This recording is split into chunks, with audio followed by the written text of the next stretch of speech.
Well, welcome back, Air Gunners. This is Zach from the Shooter Zone, where we are always staying on target.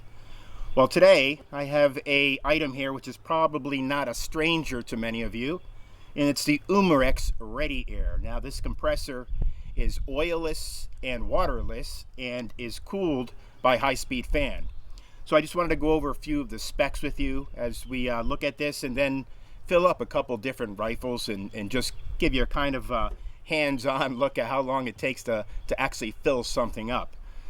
So just to run over the specs on this are just some things that are a part of this compressor. This does run off of 110 house current or 12 volt car battery. Now this has a built-in converter, so you don't have to worry about lugging around a separate box for this. But right here is where you connect the battery cables for this that are supplied with the unit. I didn't bring them out here. I'm sure you know what battery cables look like. Here we have the bleed-off valve, nice large brass one. We have the supplied fill hose, and this side we have a little fuse right there, and obviously this is where the cord plugs in for this, for the 110 current, which is what we're going to be using today. Here you see the head for it, in which sticks above the actual unit for better cooling. It's not inside of it, and this is rated to fill up to 4,500 psi.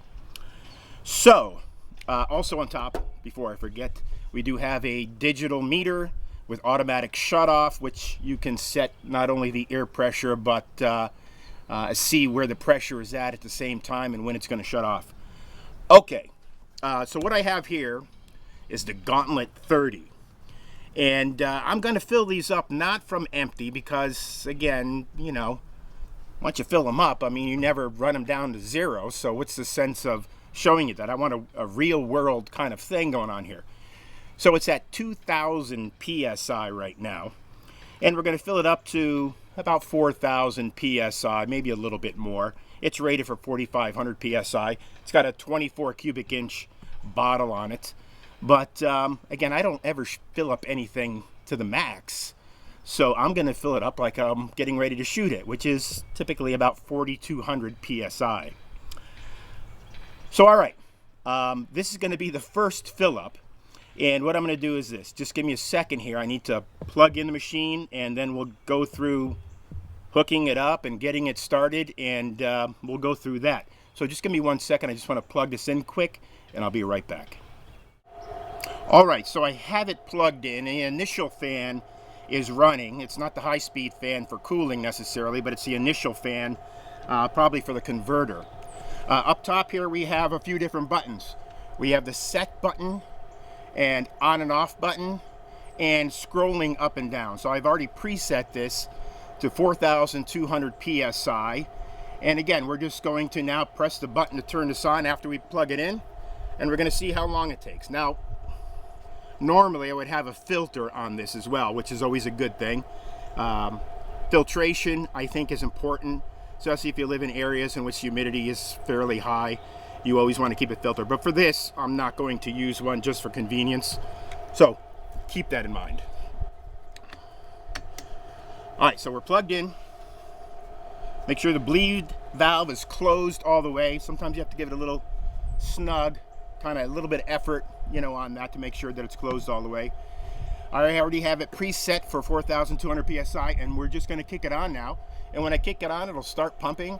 It'll shut off when it hits 4,200 psi, and there'll be a point in which the high-speed fan kicks on to start cooling it down once it gets to a particular temperature. And there's also a temperature gauge up here. All right, so let's see this go.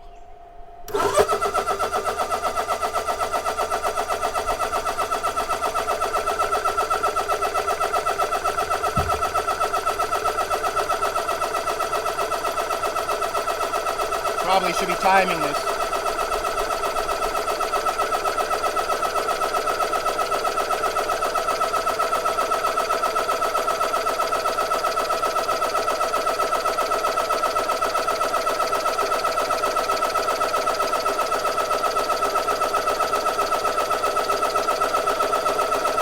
It is a little bit noisy. Again, I don't know. It's not terrible, but it's a little noisy. I'm sure your wife would get mad.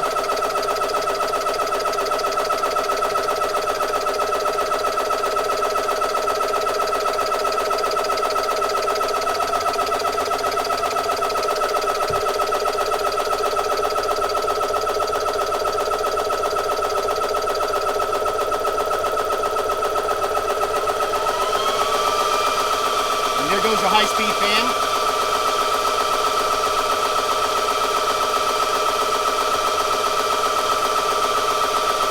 We're about 1 minute, 20 seconds. If you add 20 seconds onto me not starting it right away.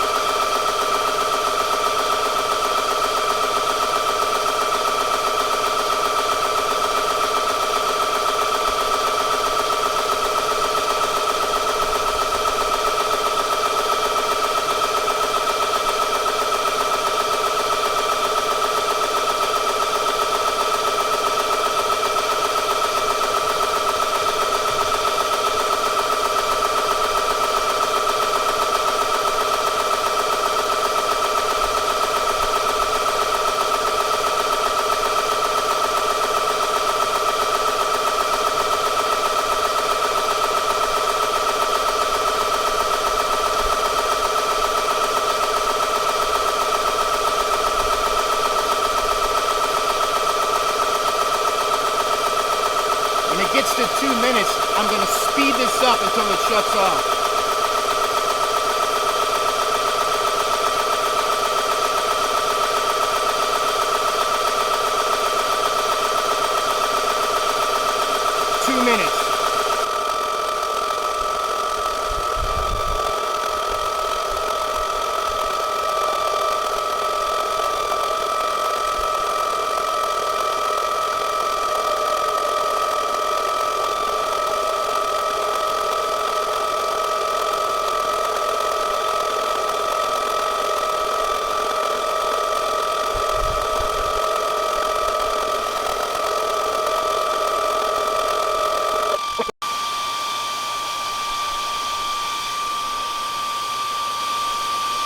So we're going to add another 15 to 20 seconds onto that.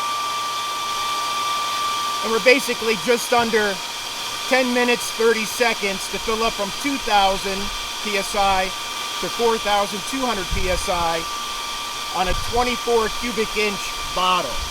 Now I'm going to let this cool off for a while, and then I'll be back and we'll fill up something that's a little bit smaller. So stay tuned.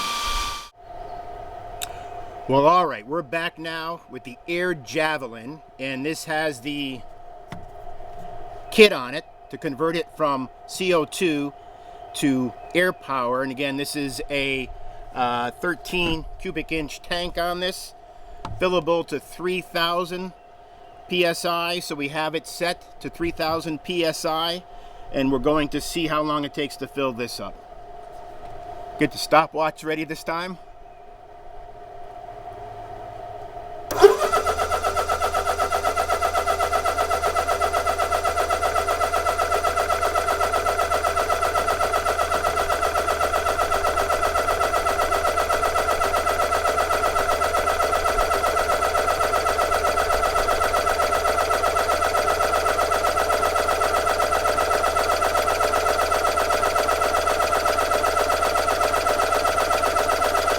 Again, we'll speed this up and I'll be back with you when it's finished filling up.